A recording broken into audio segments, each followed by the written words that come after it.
I love your work and I love your style, but when somebody like you with your intelligence looks at me down the camera and says, blind people having guns is not an issue, I think you've gone stark raving mad. Well, to be frank, gun owners, and it's not your fault for not knowing this. Most people who talk about gun control don't really know much about it. But most gun owners have to take safety classes. We're incredibly responsible with our firearms. And a blind person who might not all the way be completely blind, by the way, would have to go through the same kind of training and safety courses, both on how to shoot his gun, use his gun, keep his gun, protect his gun, secure his weapon. But they can't see, SE. Well, let me turn the van. You're treating blind people like they're all 100% blind. This is a class of people, some of whom wear glasses, some of whom may be considered legally blind but can still see. And why should they not have the opportunity to defend themselves the way every other American citizen can? Van Jones, am I losing the plot? Well, look, on first blush, it does sound totally preposterous and ridiculous. However, I think what there should be is a standard.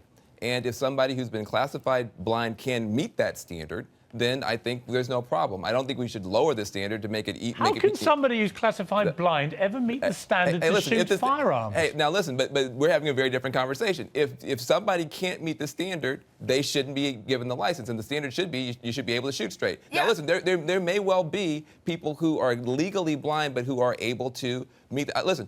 All I know is the big problem in America is not too many blind people have guns. Right. The big problem in America is that there are too many kids out here in the community who have no hope, who have no role models, who have no economic future. No, I agree with that. I agree with that, Van. And I think that's the bigger problem. And I think we are blind to the poverty and blind to the challenges of young people. That's the blindness I'm worried about. No, I agree. I agree with quite a few called points. the Constitution, Piers. That's what I'm coming to. And in the Second Amendment, it does not say you have the right to bear arms if you can shoot them well.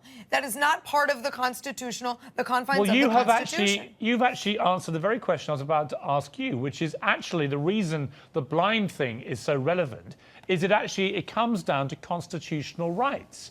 And I cannot imagine that any of the founding fathers, who were hugely intelligent people, sat there and thought, yes, it is perfectly correct and reasonable that somebody who's blind should be able to buy an AR-15 at Walmart, for example.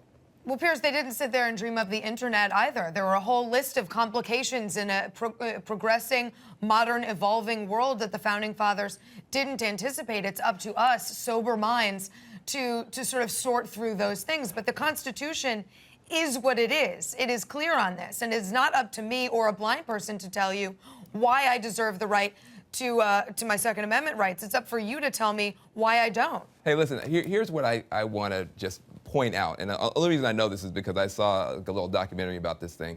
You know, we think about somebody, running down the street blind, shooting up in the air, whatever. This is a sport. You could imagine, for instance, a veteran who this is a part of their life, part of the upbringing. They've been injured in the war. They want to be able to go with assistance to a shooting range and be able to shoot and be able to get some direction. What if they want to drive a car? What if they want to drive you? What if they want to be a cab driver in New York? There's no constitutional right to drive a car. But my point is simply this. But that's my point that's my point, Van. My point about the Constitution. I think he wants to change the Constitution. Wait a minute. Yes, I do. Because guess what? It's already been amended numerous times. Well, hey, listen, I hate if you to want break to amend it to the you Constitution, Americans, but hey, listen, your Constitution has been amended numerous times for a reason, to move with the times.